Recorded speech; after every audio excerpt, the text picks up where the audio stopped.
شكرا هديت قلبي شكرا نورت دربي شكرا شكرا يا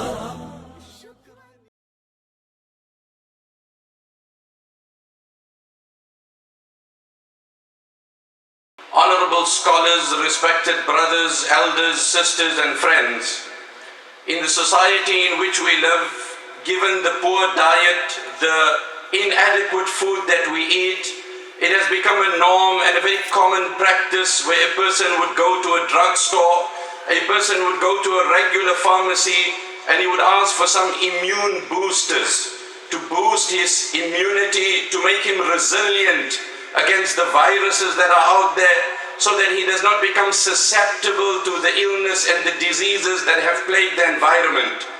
In today's brief discourse, I endeavor to share with you a spiritual immune booster. Something simple yet wholesome, basic yet profound. And these are the words of none other than the great giant and the great son of Islam, Muhammad bin Idris al-Shafi'i rahimahullah. So it's a very wholesome, comprehensive package about how a Muslim should live on this earth and how he should deal with his creator. He says, Shafi'i rahimahullah, دع الأيام تفعل ما تشاء دع الأيام تفعل ما تشاء وطب نفسا إذا حكم القضاء. Oh man, whatever Allah has decreed on this earth is going to happen. Don't challenge and combat the decrees of Allah. Don't fight the system of the Almighty. As much as it is your desire and your aspiration to anchor yourself, to have prosperity, to have goodness, which in principle is fine. But when you realize that the decree of Allah has come in a particular way, then learn to make peace with the decision of Allah. Learn to accept what the Almighty has ordained. And the balance between the two is, as Muslims, we do not rely on the article of taqdeer and we take a back seat and become complacent and we're not proactive and we're not productive. No, the balance to marry these two articles are, prior to a happening, we take all the necessary precautions to avoid an unpleasant situation. And after complying to the best of our ability, if the outcome is not as we wanted, then we surrender to the decree of the Almighty. وَطِبْ نَفْسًا إِذَا حَكَمَ الْقَضَاءُ وَلَا تَجْزَعْ لِحَادِثَةِ اللَّيَالِي فَمَا لِحَوَادِثِ الدُّنْيَا بَقَاءُ. And the greatest consolation over the pain and the agony of this world is that it's transitory, it's temporary, it's not permanent. وَكُنْ رَجُلًا عَلَى الْأَهْوَالِ جَلْدًا وَشِيمَتُكَ السَّمَاحَةُ وَالْوَفَاءُ. And in life, learn to become strong. Learn to face, learn to have that muscle and that clout and that strength in you, that you do not become weak. Unfortunately today, over the most trivial of issues, we entertain negativity against our Creator. We start questioning our faith. When we look into the Quran, Sayyidina Suliman had this massive empire. And at one time while he was traveling with his empire, he observed that a bird that was tasked to locate water was not present. As the Quran speaks about it in the 19th juz in Surah An-Naml, وَتَفَقَّدَ الطَّيْرَ فَقَالَ مَا لِيَ لَا أَرَى الْهُدْهُدَ أَمْ كَانَ مِنَ الْغَائِبِينَ.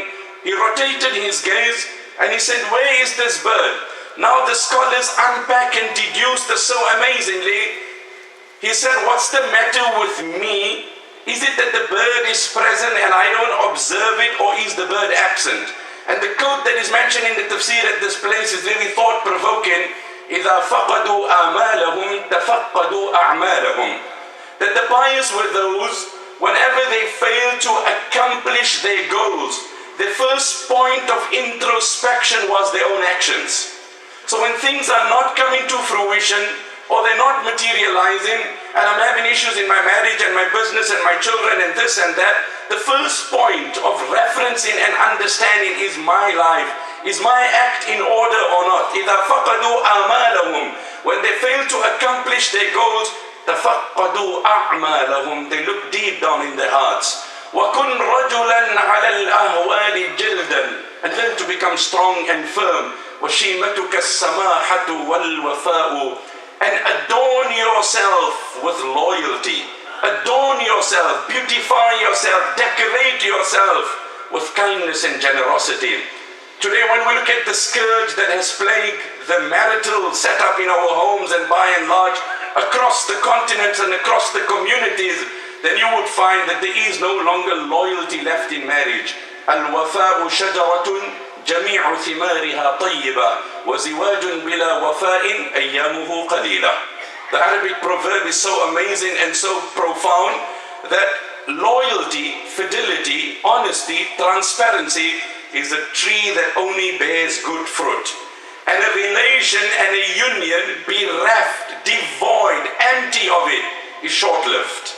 You are running on something that is not concrete, that is not firm. Why? Because there is no loyalty and honesty and transparency.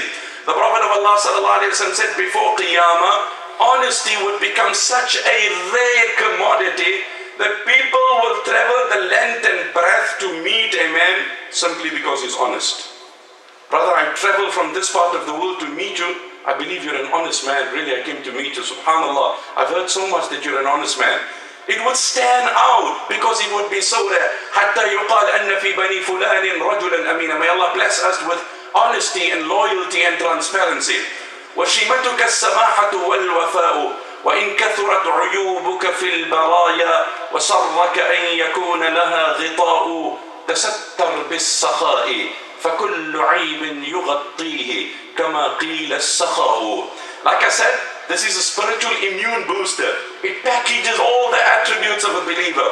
If you really want to expedite your growth and your spirituality and your proximity to your Creator, then become generous with your hand. In Madarik al-Tanzil, Alom al-Nasafi has mentioned under the ayah which I recited in the 5th juz, he speaks about 4 things. One is a bakhil, one is a shahi, one is jud, and one is sakha. We don't want to go into the semantics and the linguistics because time is against us. But one is a person who is a miser. What is a miser? الَّذِي يَأْكُلُ مِن مَالِهِ وَلَا يُوكَلُ مِن مَالِهِ. Who eats by himself, but nobody else must have a share in my wealth. So I devour, I consume, I eat up what I have and I don't leave for anyone else. The second is worse than him. May Allah protect us from both. Shahi, لا يأكل بنفسه ولا يؤكل من ماله. He himself doesn't eat. He doesn't have a heart to eat what he has. He doesn't have a heart to use what he has. He just wants to amass and accumulate and leave behind a hefty empire. يحسب أن ماله أخلده. يحسب أن ماله أخلده. He perceives that the more he amasses, the longer he will live. Kalla, he is living in a fool's paradise. لَيُنْبَذَنَّ فِي الْحُطَمَةِ. He will be hurled into the crusher. And that's an ayah in its great detail. So the second person is shahi. He doesn't eat from his wealth, nor does he have the heart to give others. And then is the third person, and that is jud. Jud, generosity, kindness, openness. And we need to be generous. Some people are generous by monetary definition, but not by spirit.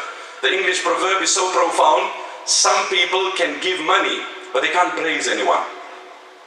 They feel violated, they feel hurt, they feel injured.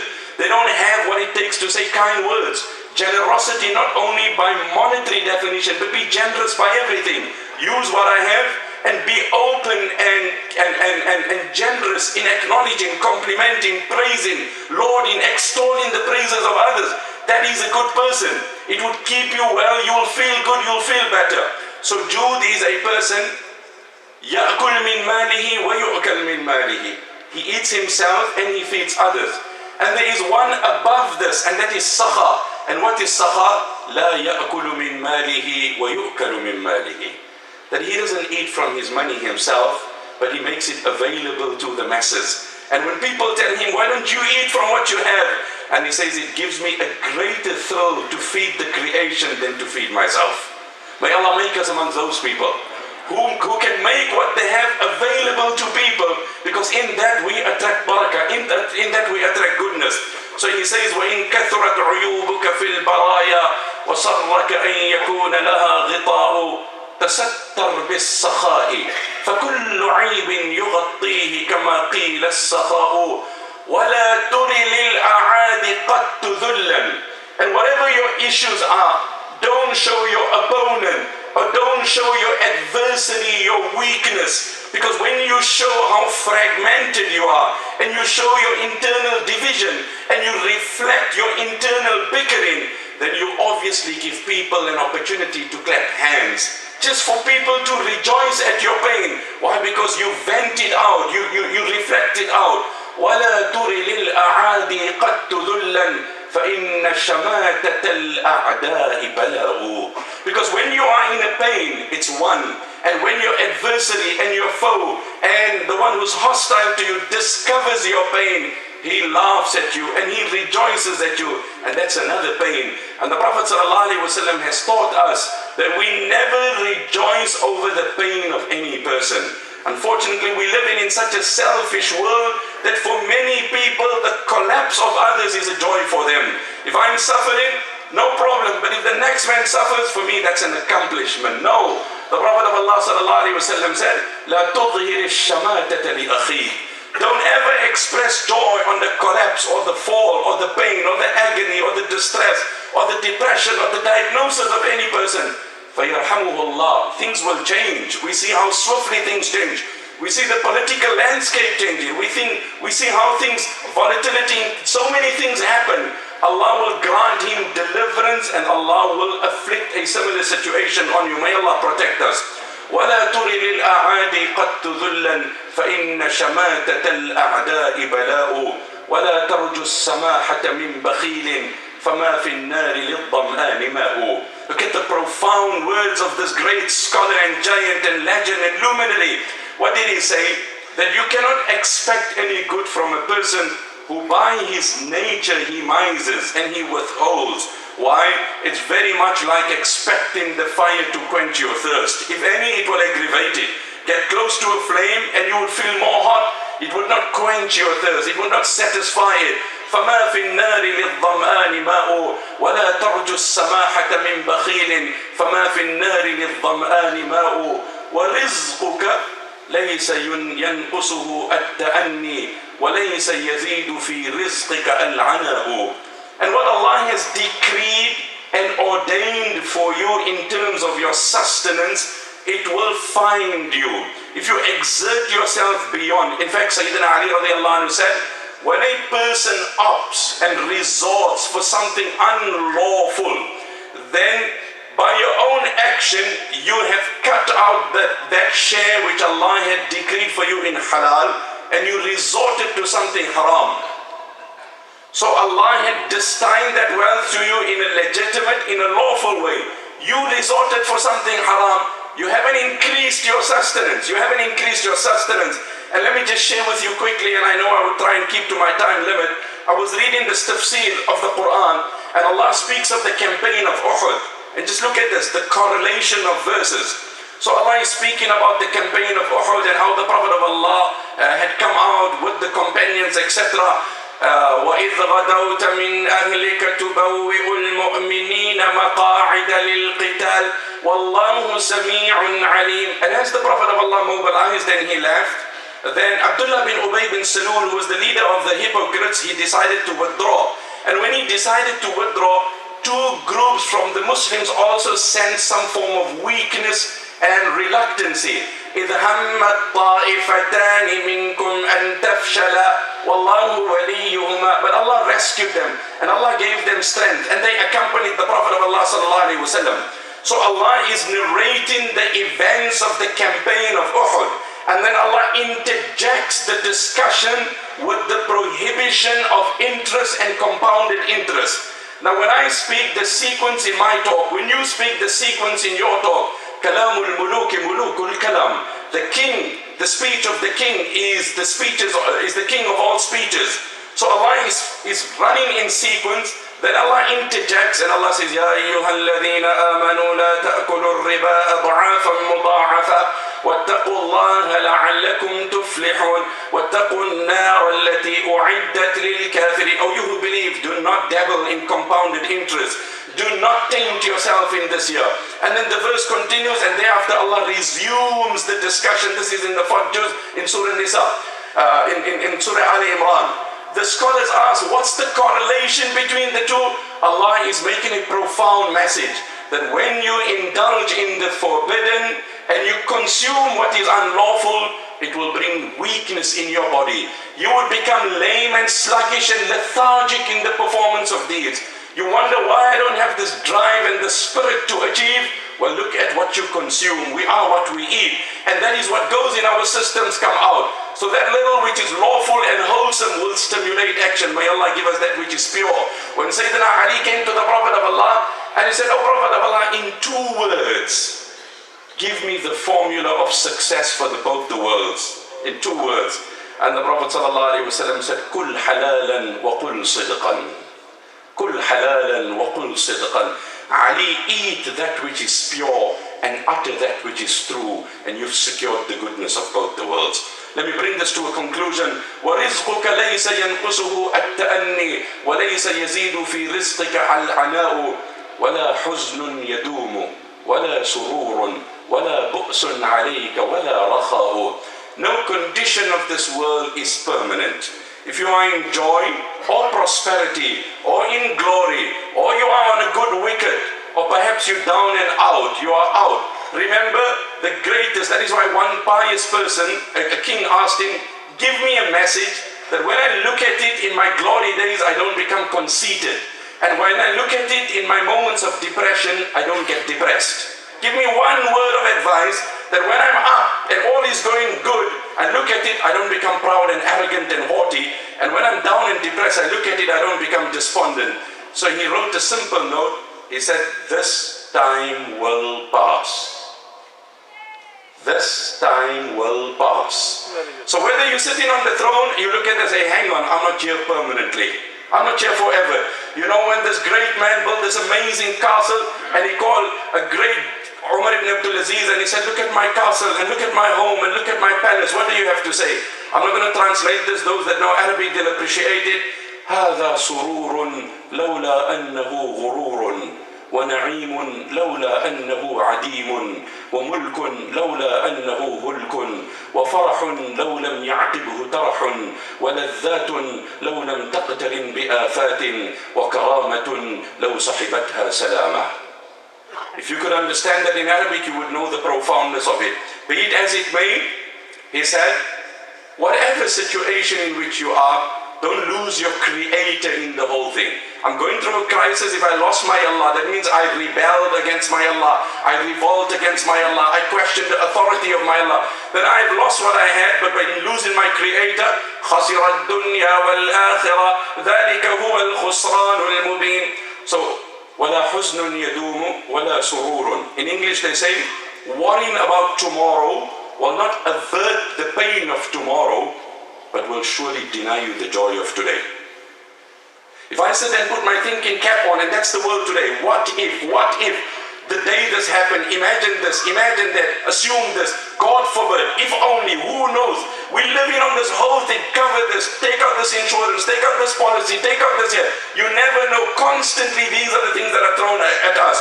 وَرِزْقُكَ لَيْسَ يَنْقُصُهُ التَّأَنِّي وَلَيْسَ يَزِيدُ فِي رِزْقِكَ الْعَنَاءُ وَلَا حُزْنٌ يَدُومُ وَلَا سُرُورٌ وَلَا بُؤْسٌ وَلَا رَخَاءُ إِذَا مَا كُنْتَ ذَا قَلْبٍ قَنُوعٍ فَأَنْتَ وَمَالِكُ الدُّنْيَا سَوَاءُ. If you have contentment in your heart, then you and the man who owns the whole world are the same. In English they say, when you change the way you look at things, the things you look at also change. When you change the way you look at things, I'm no more going to look at my child with the eye of comparison. Suddenly my child is good, or he's amazing, or he's great. But I was constantly using the yardstick of his elder sibling, and I couldn't see the good of my child. If I look at my wife independently, amazingly, she's awesome, but my gaze is fixed on my neighbor's wife, Allah forbid, so I cannot see the good of my wife. In English they say, the formula to a happy marriage is not to wed the perfect partner, but rather to love the imperfect partner perfectly well. The formula to a happy marriage is not to wed the perfect partner, but to love the imperfect partner perfectly well. إذا ما كنت ذا قلب خنوع فأنت ومالك الدنيا سواء ومن نزلت بساحته المنايا فلا أرض تقيه ولا سماء وأرض الله واسعة لكن إذا نزل القضاء ضاق الفضاء دع الأيام تقدر كل حين فما يغني عن الموت الدواء The land is wide, the landscape is broad. Travel the length and breadth of continents, enjoy this world. But as vast as it is, when the angel of death knocks your door, it narrows upon you. It narrows upon you. There's no more space now. Nobody can give you amnesty. Nobody can give you protection. They say the graveyard is a silent place with a loud message. We ask Allah subhanahu wa ta'ala to imbibe within us these spiritual, profound, immune boosters. We need to reflect it, we need to live it, we need to exhibit it. By virtue of that, it will give us strength to live in this world and make our life meaningful, that it is in a manner that we are prepared to meet our Creator. Wa salli Allahumma wa sallim ala nabiyyina Muhammad wa ala alihi wa ashabihi.